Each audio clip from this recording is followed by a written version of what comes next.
প্রিয় শিক্ষার্থীবৃন্দ, আমরা গত ক্লাসে আদর্শ গ্যাস ও গতিতত্ত্বের বয়েলের সূত্র সম্পর্কে আলোচনা করেছিলাম, কিছু গাণিতিক সমস্যা রেখেছিলাম। আমরা আজকে আদর্শ গ্যাস ও গতিতত্ত্বের চার্লসের সূত্র এবং চাপীয় সূত্র সম্পর্কে আলোচনা করব। প্রথমে আসি চার্লসের সূত্র। আমরা আগে বলছিলাম তাপগতীয় তিনটি চলক পি, বি, টি, এই তিনটি চলকের মধ্যে যে কোনো একটিকে স্থির রেখে অপর দুটির মধ্যে পারস্পরিক পরিবর্তন হয়। এই গ্যাসীয় সূত্রসমূহে আমরা কি বলছি, তিনটি চলকের যে কোনো একটি স্থির রেখে অপর দুটির মধ্যে পারস্পরিক পরিবর্তন ঘটে। চার্লসের সূত্রে চাপ স্থির রেখে আয়তন ও তাপমাত্রার মধ্যে পরিবর্তন হয়, অর্থাৎ আয়তন এবং তাপমাত্রার মধ্যে সম্পর্ক নির্দেশ করে চাপটা স্থির থাকে। তো চার্লসের সূত্রকে আমরা এভাবে বলতে পারি, স্থির চাপে কোনো নির্দিষ্ট পরিমাণ গ্যাসের তাপমাত্রা 0 ডিগ্রি সেলসিয়াস হতে প্রতি ডিগ্রি সেলসিয়াস বৃদ্ধি বা হ্রাস করলে এর আয়তন 0 ডিগ্রি সেলসিয়াসের আয়তনের 273 ভাগের 1 অংশ বৃদ্ধি বা হ্রাস পায়। কথাটা এই যে কোনো গ্যাসের তাপমাত্রা যদি আমরা 0 ডিগ্রি সেলসিয়াস হতে 1 ডিগ্রি সেলসিয়াস বৃদ্ধি করি অথবা হ্রাস করি, তার আয়তন 273 ডিগ্রি সেলসিয়াসের আয়তনের 273 ভাগের 1 অংশ, 0 ডিগ্রি সেলসিয়াসের আয়তনের 273 ভাগের 1 অংশ বৃদ্ধি বা হ্রাস পাবে। এখন আমরা ধরে নিলাম, মনে করি স্থির চাপে 0 ডিগ্রি সেলসিয়াস তাপমাত্রায় কোনো নির্দিষ্ট পরিমাণ গ্যাসের আয়তন হচ্ছে B0। এখন এর তাপমাত্রা 1 ডিগ্রি সেলসিয়াস বৃদ্ধি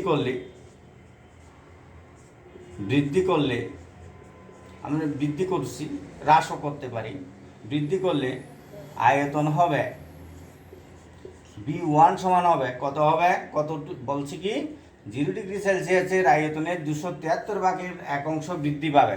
তাহলে তার আদি আয়তন যোগ 0 ডিগ্রি সেলসিয়াসের আয়তনের 273 ভাগের 1 অংশ বৃদ্ধি পাবে যে সেটা যোগ করব। তাহলে এই রাশিটাকে আমরা এইভাবে লিখতে পারি,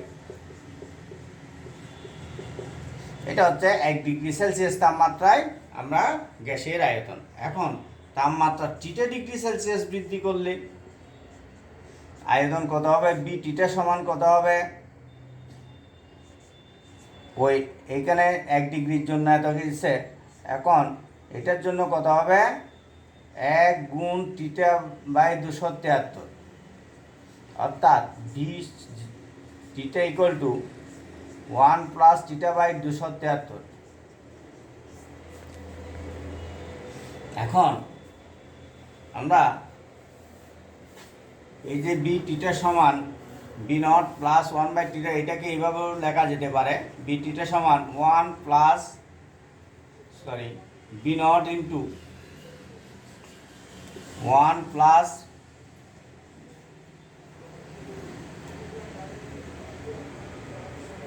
গামা পি টিটা।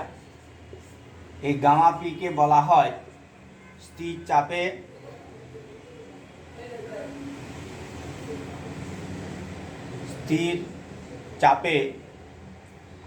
এটা আমরা গামা বি দিয়ে বলবো, স্থির চাপে, অর্থাৎ বি মানে আয়তন প্রসারণ সহগ, স্থির চাপে গ্যাসের আয়তন প্রসারণ সহগ, গ্যাসের আয়তন প্রসারণ সহগ বলে, এটাকে বলে, এটা এইভাবে প্রকাশ করতে পারি আমরা। অর্থাৎ তাপমাত্রার সাথে আয়তন কিভাবে পরিবর্তিত হবে তার একটা কোএফিসিয়েন্ট আমরা বের করি, সেটা হচ্ছে গামা বি, এইভাবে ব্যবহার করি। এটা সমান কত হবে, এটা সমান হবে 1/273, আর এইটার একক হবে ফার কেলভিন অথবা ফার ডিগ্রি সেলসিয়াস, অর্থাৎ 1 ডিগ্রি সেলসিয়াসে এর আয়তন কতটুকু বৃদ্ধি পাবে তার সহগটা, এটা এভাবে আমরা লিখতে পারি। তাহলে বি টিটা সমান, আরও অন্যভাবে কিভাবে লেখা যায়, 1 প্লাস টিটাকে আমরা যোগ করে দিলে 273 ভাগের টিটা প্লাস 273 প্লাস টিটা, এই রাশিটাকে আমরা এভাবেও লিখতে পারি, 273 প্লাস টিটাকে আমরা বলি কেলভিন স্কেলের তাপমাত্রা।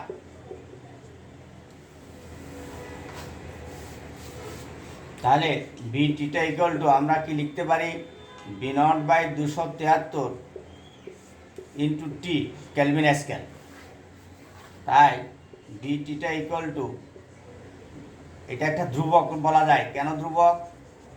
বি নট একটা 0 ডিগ্রি সেলসিয়াস তাপমাত্রার আয়তন, এটা নির্দিষ্ট রাশি, আর 273 একটা সংখ্যাগত রাশি। তাহলে এটাকে আমরা ধ্রুবক বিবেচনা করতে পারি, তাই বি প্রপোর্শনাল টু টি। তাই চার্লসের সূত্রটাকে আমরা এভাবেও লিখতে পারি যে স্থির চাপে কোনো নির্দিষ্ট পরিমাণ গ্যাসের আয়তন, স্থির চাপে কোনো নির্দিষ্ট পরিমাণ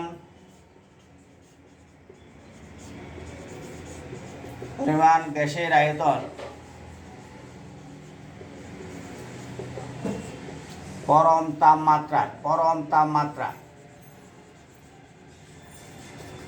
পরম তাপমাত্রার সমানুপাতিক। এটা কেলভিন স্কেলে এই তাপমাত্রাটাকে আমরা বলি পরম তাপমাত্রা। এটা ক্যাপিটাল ডি দিয়ে আমরা প্রকাশ করি। প্রিয় শিক্ষার্থীবৃন্দ, এখন আমরা সেই পরম তাপমাত্রা এবং তার সাথে রিলেটেড কিছু রাশি রয়েছে যা আমাদের একটু আলোচনা করার প্রয়োজন। তাহলে আমরা চার্লসের সূত্রটাকে স্থির চাপে কোনো নির্দিষ্ট পরিমাণ গ্যাসের আয়তন পরম তাপমাত্রার সমানুপাতিক এভাবে প্রকাশ করতে পারি। এখান থেকে আরও লেখা যাচ্ছে, যেমন তাপমাত্রার আয়তনের সম্পর্কটা যদি চাপ স্থির থাকে আমরা এইভাবে লিখতে পারি, B1/B2 সমান T1/T2, বা B1/T1 equal to B2/T2 equal to ধ্রুবক, এভাবেও বলা যাচ্ছে। তাহলে আমরা কয়েকটা রূপ প্রকাশ করছি। প্রিয় শিক্ষার্থীবৃন্দ,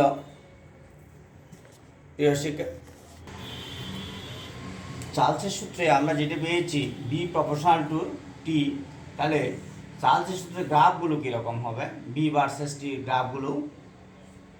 তাহলে আমরা যদি পরম তাপমাত্রা নিয়ে থাকি, পরম তাপমাত্রা অর্থাৎ টি ক্যাপিটাল হয়, তাপমাত্রার সাথে আয়তনের সম্পর্কটা কীরকম হবে, তাপমাত্রা শূন্য হলে আয়তনও শূন্য হবে, এরকম হবে পরম তাপমাত্রার ক্ষেত্রে। যদি এখন সেলসিয়াস স্কেলে করি, অর্থাৎ যখন এটা বি প্রপোর্শনাল টু টি, এই সূত্রটা দিই, যদি বি টিটা সমান বি নট 1 প্লাস টিটা বাই 273, এখানে দেখা যাচ্ছে এটা সেলসিয়াস স্কেলের ক্ষেত্রে ডিগ্রি সেলসিয়াস ভার্সেস টাইম হয়, তাহলে দেখা যায় যে 0 ডিগ্রি সেলসিয়াস তাপমাত্রায় আয়তন শূন্য হয় না, তার একটা আয়তন থেকে যায়। তো এই রাশিটা আমরা এখান থেকে আমরা আরেকটা বিষয় আমরা আলোচনা করব, সেটা হচ্ছে পরম শূন্যতা। আমরা চার্লসের সম্পর্ক থেকে চার্লসের সূত্র হতে পরম শূন্য তাপমাত্রার সংজ্ঞা দাও। পরম শূন্য তাপমাত্রা, এই যে 0 ডিগ্রি সেলসিয়াস তাপমাত্রায় আয়তন রয়েছে, কিন্তু 0 কেলভিন তাপমাত্রায়, এটা 0 কেলভিন, এটা টি কেলভিন, 0 কেলভিন তাপমাত্রায় আয়তন 0, কিন্তু 0 ডিগ্রি সেলসিয়াস তাপমাত্রায় আয়তন রয়েছে। এখন এই আয়তন স্থির চাপে কোনো নির্দিষ্ট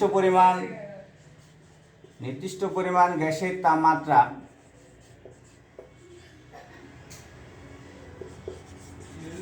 তাপমাত্রা ক্রমশ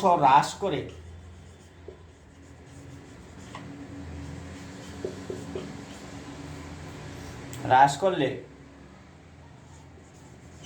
আয়তন হ্রাস পায় এবং -273 ডিগ্রি সেলসিয়াস তাপমাত্রায়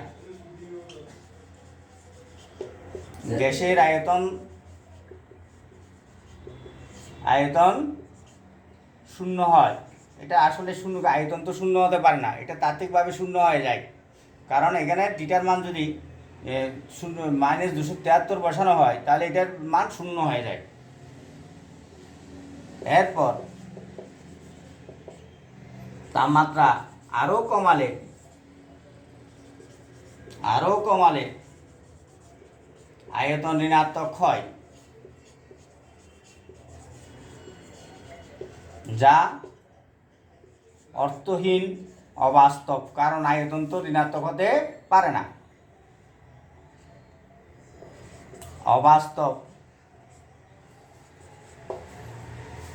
তাই -273 ডিগ্রি সেলসিয়াসের নিচে কোনো তাপমাত্রা থাকতে পারে না।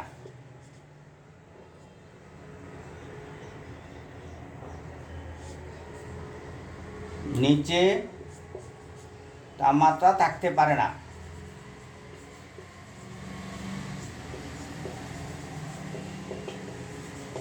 অতএব -273 ডিগ্রি সেলসিয়াসের নিচে কোনো তাপমাত্রা থাকতে পারে না। এই -273 ডিগ্রি সেলসিয়াস তাপমাত্রাটাকে পরম শূন্য তাপমাত্রা বলে। আমরা চার্লসের সূত্র হতে পরম শূন্য তাপমাত্রার ডেফিনিশনটা দিলাম। পরম শূন্য তাপমাত্রা, তাহলে পরম শূন্য তাপমাত্রা কাকে বলে?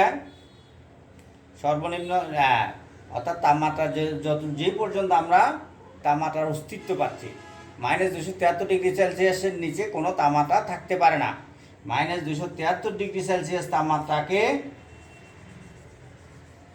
তাপমাত্রাকে পরম শূন্য তাপমাত্রা বলে।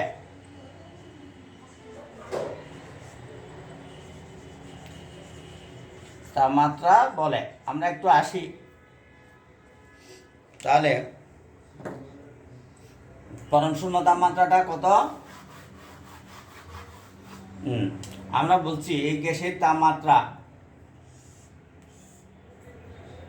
0 ডিগ্রি সেলসিয়াস থেকে এদিকে, তাহলে 0 ডিগ্রি সেলসিয়াসে আয়তন হচ্ছে B0। এরপরে যখন আয়তন হ্রাস করতে করতে আসবো এই -273 ডিগ্রি সেলসিয়াস তাপমাত্রায় আসলে কী হবে? আয়তন শূন্য হবে। এই -273 ডিগ্রি সেলসিয়াস তাপমাত্রাকে আমরা বলবো পরম শূন্য তাপমাত্রা। এখন আমরা আসছি, আর সেটা আমরা ম্যাথমেটিক্যালি আমরা এটা বুঝতে পারি। আমরা যে বিটিটা ইকুয়াল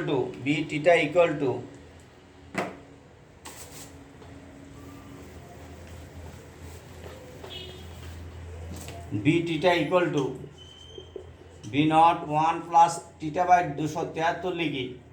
এখন টিটার মান যদি -273 দেখি, বি টিটা সমান B0 ইন্টু 1 -273/273 মানে শূন্য হয়। এই আয়তন শূন্য হয়। আয়তন যদি আরও বাড়ায় আরও কমায় -274 করি, তাহলে বি টিটা সমান দেখা যাবে ঋণাত্মক হয়ে যাচ্ছে, যা অর্থহীন।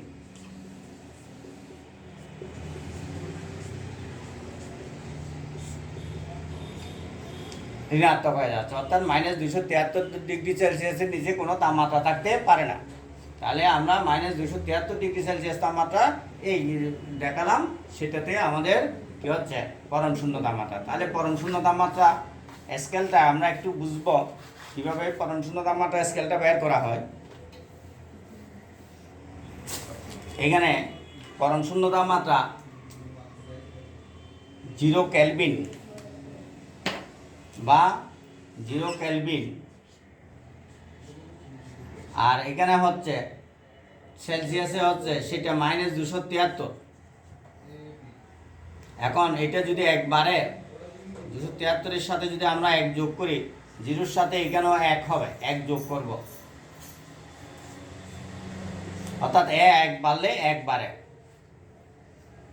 এটাকে পরম স্কেল বলে। পরম স্কেল কাকে বলে আমরা একটু বলবো। পরম স্কেল একটু এটা শেষ করার পর, এখন -273-এর সাথে -273 যোগ করলে 0-এর সাথে 273 যোগ হবে, অর্থাৎ 0 ডিগ্রি সেলসিয়াস সমান 273 কেলভিন।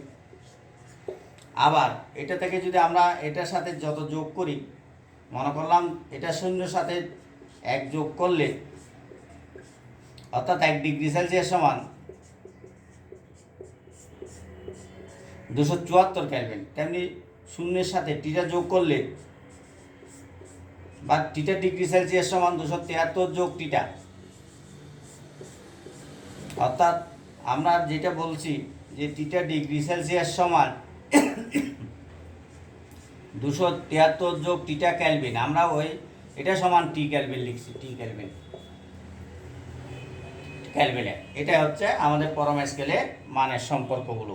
এখন আমরা পরম স্কেল কাকে বলে, প্রিয় শিক্ষার্থীবৃন্দ, আমরা পরম স্কেল কাকে বলে সেই বিষয়টা একটু জানবো।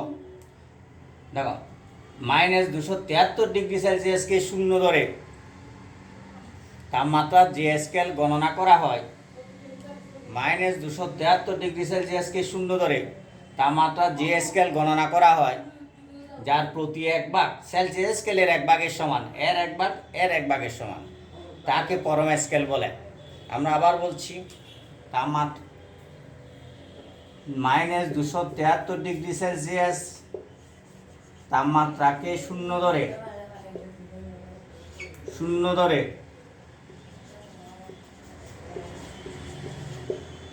তাপমাত্রার যে স্কেল গণনা করা হয়,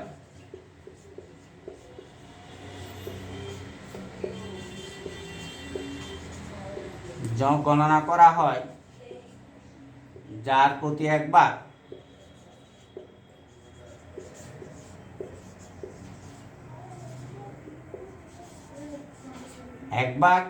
সেলসিয়াস স্কেলের এক ভাগের সমান। শুরুটা 0 থেকে হবে, কিন্তু তারপর থেকে এক ভাগ একই হবে। প্রতি এক ভাগ সেলসিয়াস স্কেলের এক ভাগের সমান।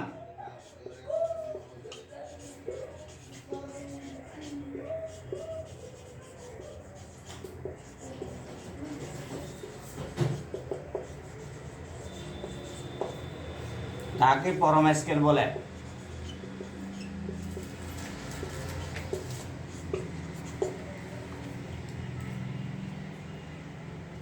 প্রিয় শিক্ষার্থীবৃন্দ, আমরা একটা গাণিতিক সমস্যা দিচ্ছি। আমরা বললাম যে এখানে সম্পর্ক কি পেয়েছি, b প্রপোর্শনাল টু t পেয়েছি, d theta equal to b naught 1 plus theta by 273 পেয়েছি। আর আমরা b এটার থেকে আর একটু করে b1 by t1 equal to b2 by t2 সম্পর্ক পেয়েছি। এভাবে আমরা বের করতে পারবো।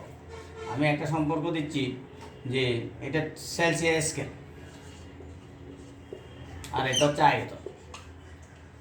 এখন আমি বললাম যে 0 ডিগ্রি, এটা 0 ডিগ্রি সেলসিয়াস তাপমাত্রায় কোনো নির্দিষ্ট পরিমাণ গ্যাসের আয়তন হচ্ছে 1 মিটার কিউব।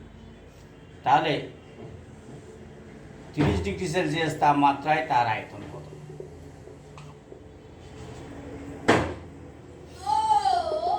এটা 30°C তাপমাত্রায়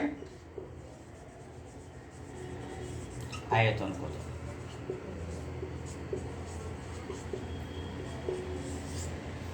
এটা চাপ স্থির। তাহলে এটা আমরা কিভাবে বের করব? আমরা এই সম্পর্ক দিয়ে বের করে নেব। প্রিয় শিক্ষার্থীবৃন্দ, পরবর্তীতে আমরা গাণিতিক সম্পর্ক আরও আলোচনা করব। পরবর্তী ক্লাসগুলোতে তোমরা উপস্থিত থাকবে এই আশা রেখে আজকের ক্লাস এখানে শেষ করছি।